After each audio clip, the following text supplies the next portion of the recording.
इस कार्यक्रम के प्रसारण सहयोगी हैं श्री दिगंबर जैन बड़ा मंदिर, B73B, सेक्टर 27, नोएडा, उत्तर प्रदेश। संरक्षक श्री महावीर जैन, संरक्षक डॉक्टर SP जैन, संरक्षक श्री राकेश जैन, अध्यक्ष श्री पवन कुमार जैन, उपाध्यक्ष श्री निर्मल कुमार जैन, सचिव श्री अजय जैन, कोषाध्यक्ष श्री सुभाष चंद्र जैन, महासचिव श्री चंद्र प्रकाश जैन, प्रबंधक श्री सुबोध कुमार जैन, सदस्य श्री संदीप जैन, सदस्य श्री प्रमोद जैन, सदस्य श्री दिनेश जैन, सदस्य श्री राजीव जैन, सदस्य श्री MP जैन।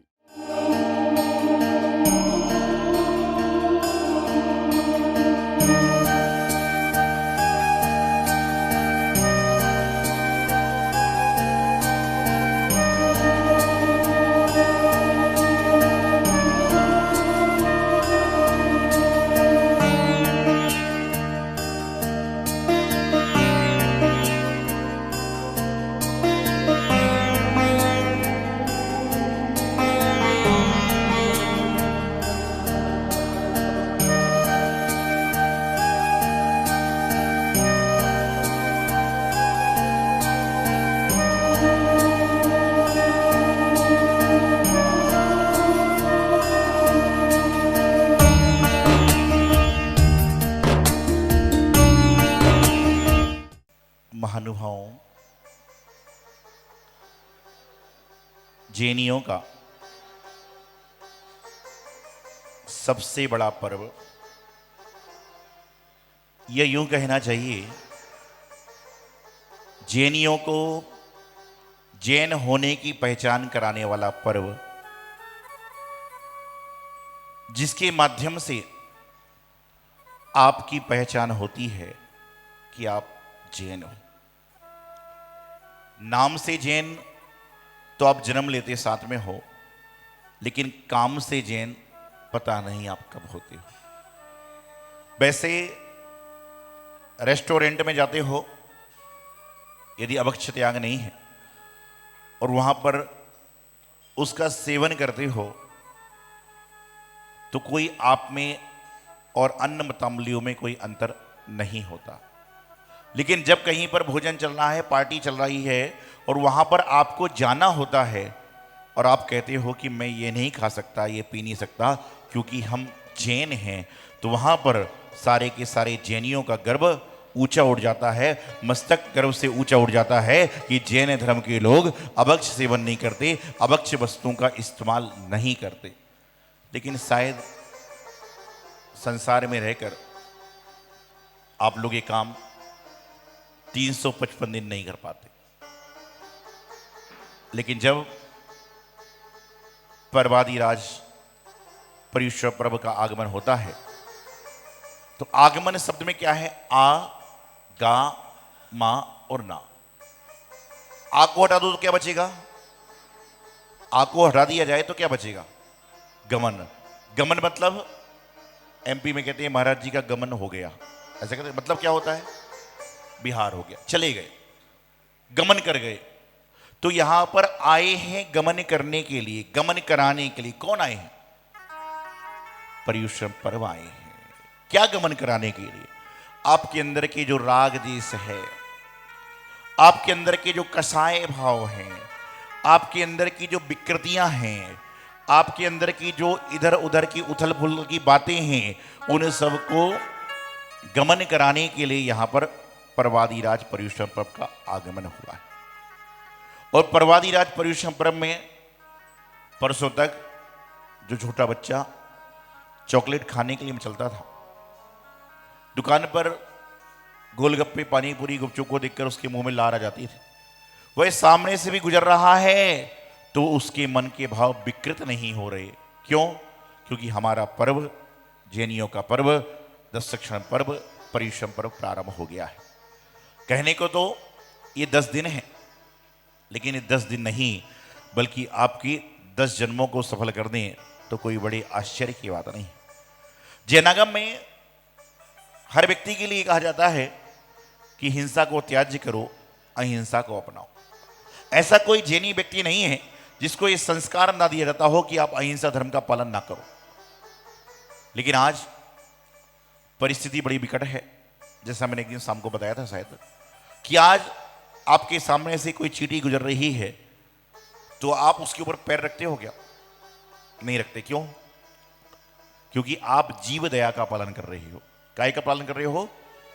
लेकिन सामने से कोई चींटी गुजर रही है तो उस पर आप पैर नहीं रखते हो, क्योंकि आप जीव दया का पालन कर रहे हो। लेकिन सामने से जिससे आपका झगड़ा है वह निकल रहा है तो उसको देखकर आपकी नाक कान सिकुड़ जाते कि नहीं सिकुड़ जाते?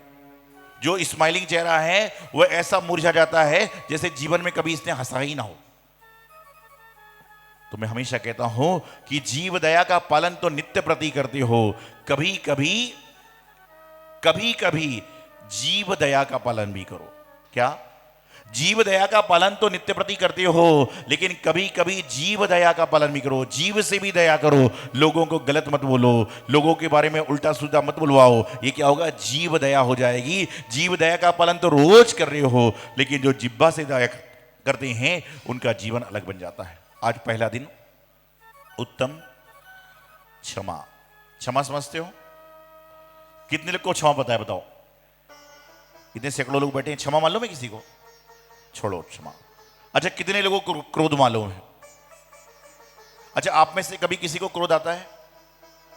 नहीं आता है? पारसनाथ भगवान की जय। एक ही आदमी को आता है, बता रहे। 4-5 को आता है। बहुत झूठ, बहुत भयंकर पाप। मुझे तो आता है। तो क्या हूं मैं आपसे कहता हूं, इंसान के शरीर को काटो, उसके शरीर से खून निकले ना निकले, लेकिन प्रत्येक मानव के अंदर क्रोध विद्यमान है। क्रोध उसके अंदर विद्यमान है। खून जैसे ही होता है वैसे ही रग रग में क्रोध विद्यमान है। लेकिन क्रोध है, लेकिन क्रोध पर विजय पाना भी आवश्यक है। क्रोध कब आता है? क्रोध किन कारणों से आता है? क्रोध क्यों आता है? क्रोध किस लिए आता है? इसको भी जानने का थोड़ा सा प्रयास करना है।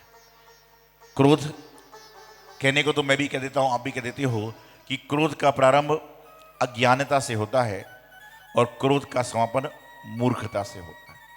आचार्य जी हमेशा एक बात कहते थे, यदि व्यक्ति को तीव्र क्रोध आ रहा है, आने दो, आने दो। लेकिन तीव्र क्रोध आने के बाद उसका यदि जवाब देना है तो आप क्या करो कि 10 मिनट बाद जवाब दो। एक गिलास ठंडा पानी पी लो, उसके बाद जवाब दो। और कुछ नहीं है तो नमोकार मंत्र उल्टा सीधा पढ़ना चालू कर दो और कहना, क्रोध जी, क्या कहना? क्रोध जी आप 5 मिनट ठहरो, मैं 5 मिनट के बाद आपको जवाब देने का प्रयास करूंगा। तो हो सकता है क्रोध जी वहां से चलते ही बदले। जीवन में जिसने क्रोध को धारण कर लिया वह व्यक्ति साधारण नहीं रहता। एक शब्द है साधारण। क्या है? बोलो, क्या है? साधारण।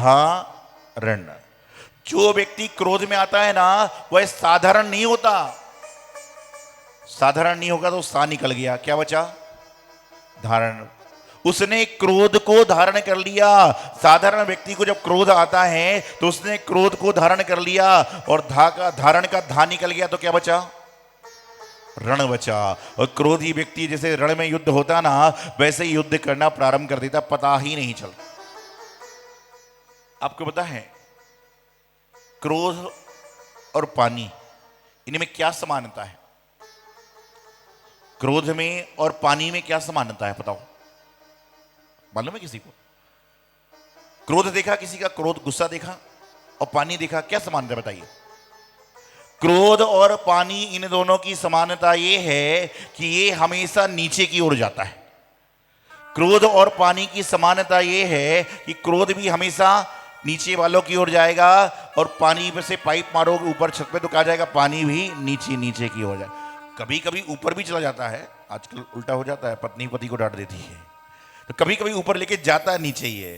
क्रोध और पानी जो होता है इनकी गति एक है, दोनों की गति हमेशा नीचे की ओर जाती है। समझे कैसे?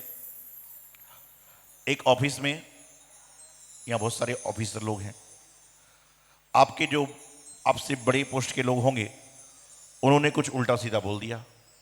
आजकल तो रिजाइन लेटर तैयार रहता है वैसे, लेकिन यदि किसी ने गुस्से में कुछ बोल दिया तो व्यक्ति सामने वाले ऑफिसर को तो कुछ नहीं कह सकता। क्या करेगा? क्या करेगा?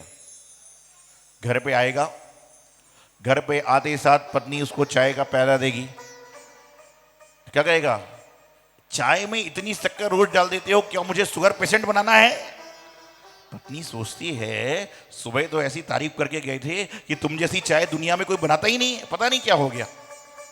पति को क्रोध आया, पत्नी पे उतर गया। अब पत्नी को क्रोध आया तो किस पे जाएगा? आजकल की पत्नी का मामला अलग है। पत्नी को क्रोध आया तो क्या होगा? बच्चे पे।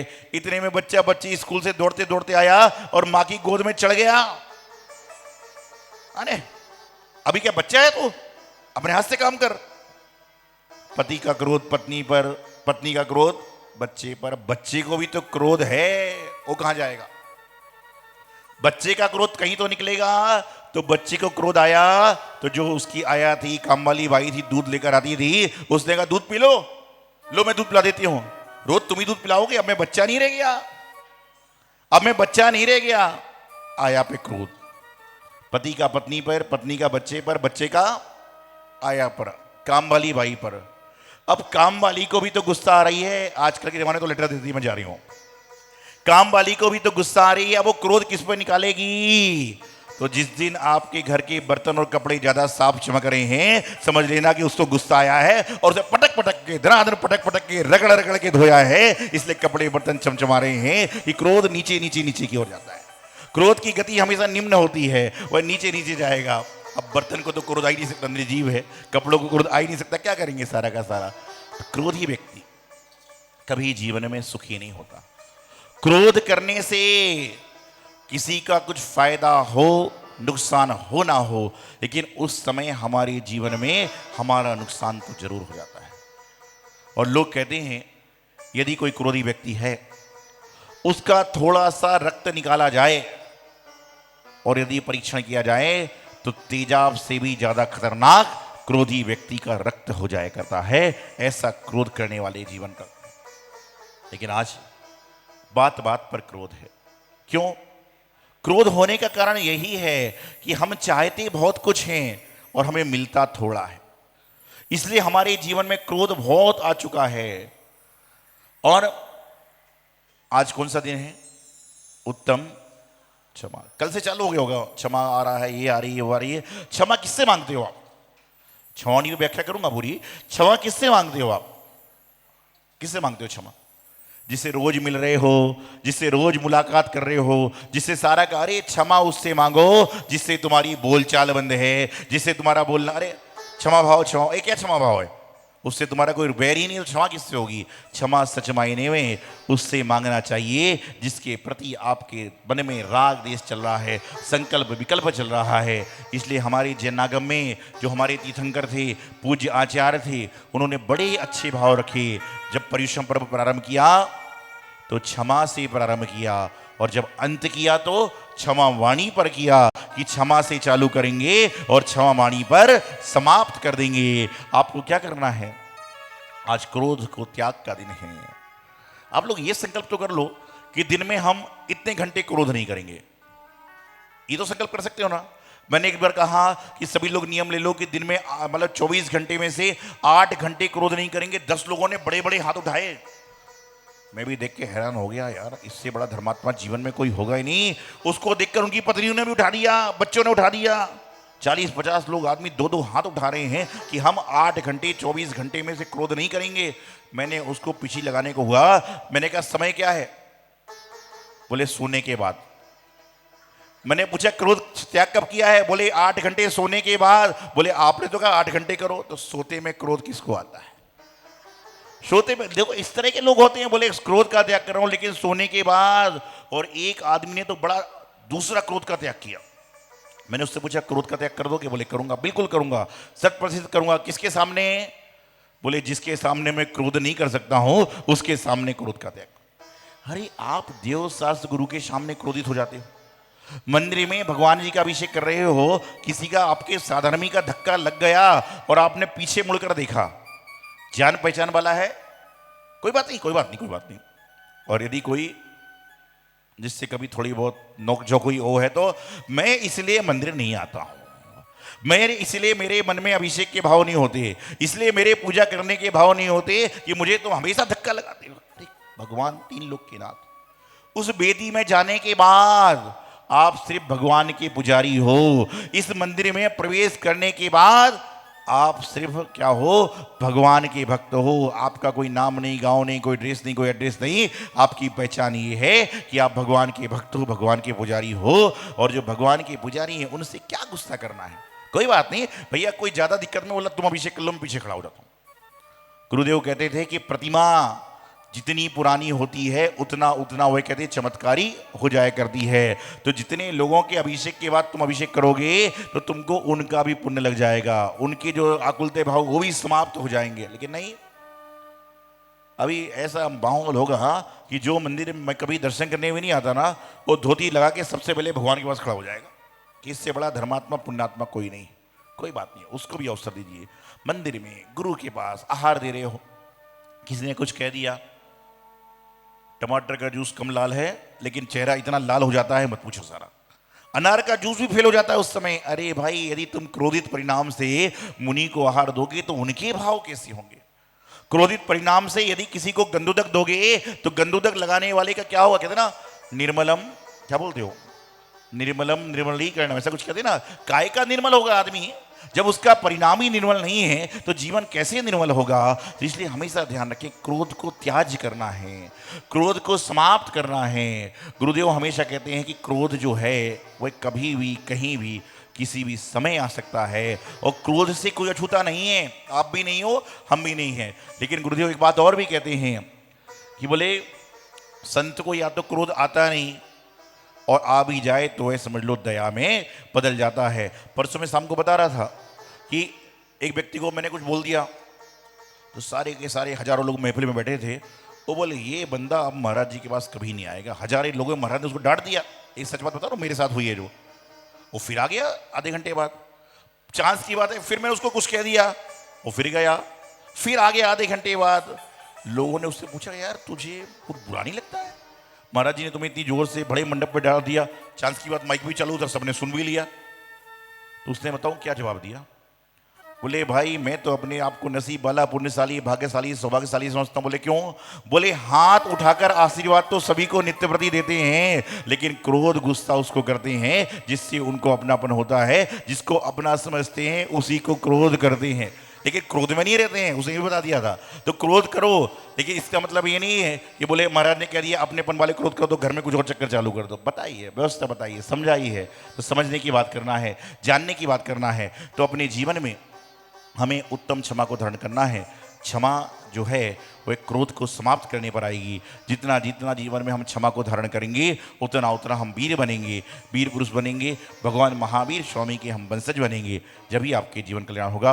यही मंगल सुभावना आचार्य गुरुदेव सिद्धांत सागर जी महाराज की। इस कार्यक्रम के प्रसारण सहयोगी थे श्री दिगंबर जैन बड़ा मंदिर, B73B, सेक्टर 27, नोएडा, उत्तर प्रदेश। संरक्षक श्री महावीर जैन, संरक्षक डॉक्टर SP जैन, संरक्षक श्री राकेश जैन, अध्यक्ष श्री पवन कुमार जैन, उपाध्यक्ष श्री निर्मल कुमार जैन, सचिव श्री अजय जैन, कोषाध्यक्ष श्री सुभाष चंद्र जैन, महासचिव श्री चंद्र प्रकाश जैन, प्रबंधक श्री सुबोध कुमार जैन, सदस्य श्री संदीप जैन, सदस्य श्री प्रमोद जैन, सदस्य श्री दिनेश जैन, सदस्य श्री राजीव जैन, सदस्य श्री MP जैन।